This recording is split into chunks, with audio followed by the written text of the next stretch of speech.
Hey Gearheads, and welcome to Garage Talk. I'm Corey and that is the updated 2026 Honda Pilot. And in this video, we're gonna go for a drive.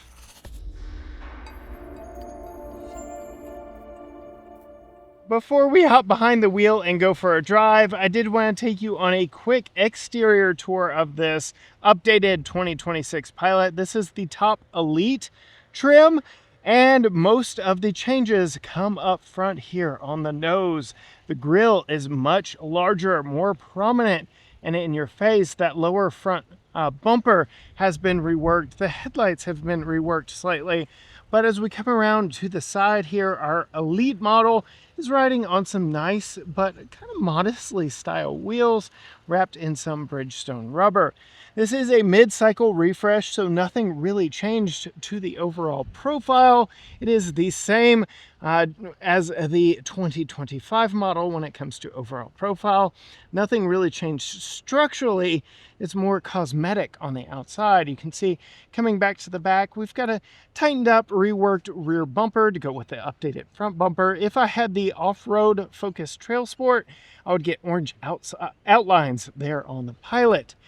Coming into the vehicle, it is a very nice, well-appointed interior here on this top trim Elite. You can see we get some, I assume, faux wood. There's no texture to it. It's pretty smooth. We get two-person memory seat, which is nice. All of our controls, 3 tiers of storage. Honda does family vehicles very well.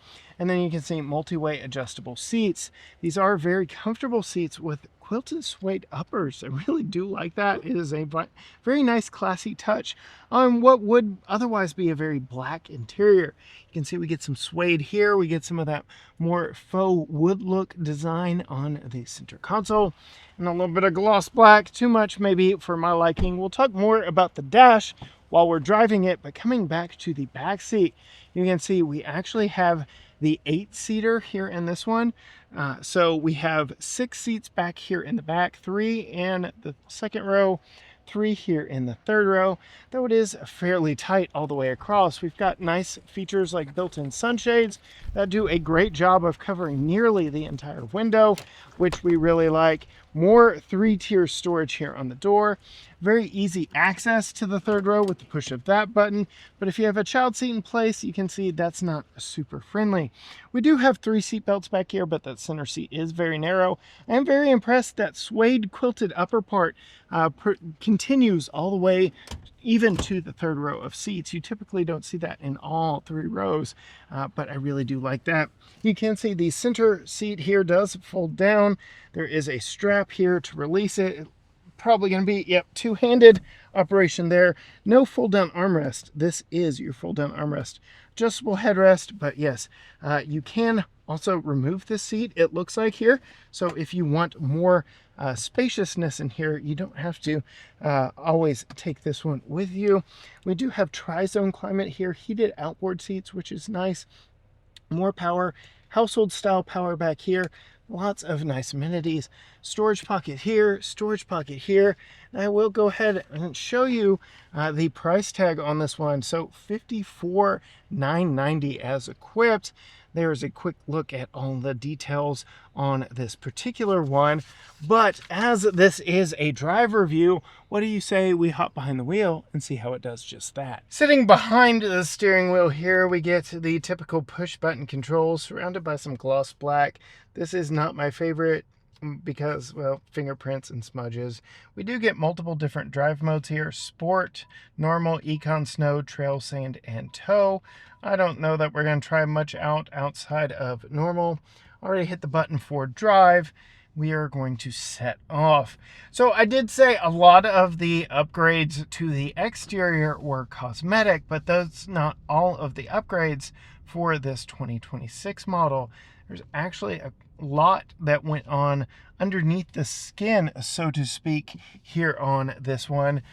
With the noise, vibration, and harshness. NVH is an industry term, and to summarize what NVH is to the end consumer, that's how quiet it is. That's how comfortable it is for daily drives, for commutes. for road trips. You want a very good, well-rounded vehicle with very low NVH, noise, vibration, and harshness.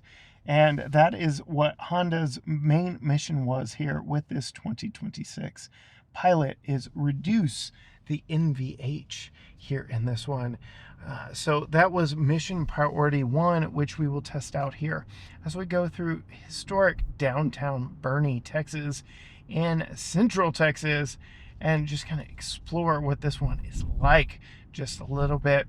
I can say, riding over some of the brick street elements here, it is a very comfortable vehicle. It rides very well. It hides its heft. This is a very big, roomy, spacious 3-row vehicle that I really do feel serves families very well that need 3 rows, not just a bonus 3rd row, but a usable 3rd row. So I like that about the Pilot. There's a lot of storage in the way back behind the 3rd row of seats. So this is a very usable vehicle all the way around. And the fact that they're working on making it more family friendly, road trip friendly, by focusing on reducing that NVH is a really good thing for consumers who snag one of these 2026 models. Another thing that they worked on was the steering feel. So they say they really reworked the steering to make it easier to pilot the Pilot. See what I did there? So we'll talk a little bit more about that as we go, but sitting here doing absolutely nothing, you can see it is a very easy steering wheel to move. Hopefully that's not too much so. The engine did just turn off, the engine start stop, but you can turn that back on by spinning the wheel and trying to get that power steering working again. I can let off the brake a little bit more. That'll turn that off, and there should be a defeat button right here on the center console that also turns the engine back on when it shuts off in situations like that. That, of course, is to save fuel. While we're speaking of the engine, we can talk about how this is one of the few vehicles left in the segment with a true naturally aspirated V6. No turbochargers, no superchargers, forced induction, none of that. This is a true, honest to goodness V6 that will serve customers, should serve customers very well for a very long time. You know, Honda is the world's largest engine manufacturer. They do everything from power sport, motorsport, to everyday commuter vehicles like this. So the fact that we are getting iterations of this 3.5 liter V6 that is under the hood, powering all 4 wheels here in our particular tester, but it is a front drive based platform.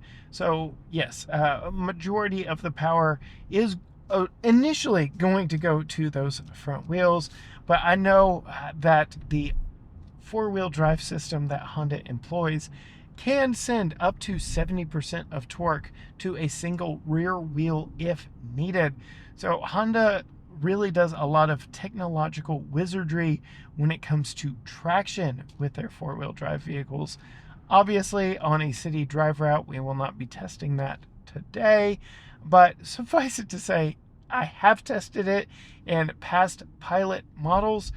Those were all Trail Sport models, and yes, traction does come fairly easily to this big 3-row unibody crossover. I typically call any SUV that is a unibody, I typically call that a crossover, and leave the SUV moniker more towards body on frame stuff, like a Chevy Tahoe, built more like a truck, rides more like a truck. While we're sitting here in traffic, some of the other things we can talk about, we do have a new larger screen here. So this is the same screen we've seen in Passport. Interesting, Passport gets Passport stamped here. Pilot does not get Pilot stamped underneath the screen, but I guess that's okay. That is one way to tell from sitting here in the front 2 seats which vehicle you are in, because Passport proudly proclaims it is Passport. Otherwise, it is largely part sharing between the 2 vehicles. Very similar components all the way around because it rides on the same platform, though they definitely made the 2 personalities of the vehicles very different. focusing more on NVH like Honda has with this 26 Pilot. Just shows you that they are really more focused on comfort, long haul, family use, driving it around. The steering, again, the attention they pay to the steering is making it easier to park in a shopping mall parking lot or pick a kid up from school in the school pickup line. So they're thinking about how their customers are using their pilots, and they're enhancing and working on it from there. So that is where the intent was behind this 2026 update. There are a lot of competitors to this Pilot, including the very hot commodity to talk about right now, the 2027 Kia Telluride. That is all new, and it has ditched its V6 in favor of two variations of their 2.5 liter turbocharged 4-cylinder. So again, talking about this V6, this is one of the last V6s in this segment, and it's good, it's strong, it'll pull. We do have an automatic transmission in this, again, all push button controls here, but it drives so well. It is a very comfortable vehicle for exactly what I've been talking about this entire time. Families, people who are commuting, people who are making grocery runs. This is a very, very comfortable family vehicle, and is up for Family Vehicle of Texas by the Texas Auto Writers Association, which is why I am here at this event. I am testing a lot of different vehicles from the manufacturers who are supplying them to us at this event. So if you want to see more quick POV drives just like this one of many different vehicles while I am here, you're going to want to hit that subscribe button down below and ring the bell so you are notified when future videos drop from us. You can find us on all social media platforms: Facebook, Instagram, X, TikTok, Threads, YouTube. Everything is at GT Garage Talk, or you can go to gtgaragetalk.com. But I can tell you, just from my short drive loop here so far in this 2026 Pilot, my backside is being ventilated from my ventilated seats. These seats are a little on the flat side, but are comfortable. And the ride is very nice here in this Pilot. The steering, I can now confirm, yes, it is very easy to pilot this Pilot. Low speed, high speed, whatever. It doesn't feel loosey-goosey. Yes, I can move the wheel a lot in situations like this, but it is very easy to point and shoot exactly where I want it.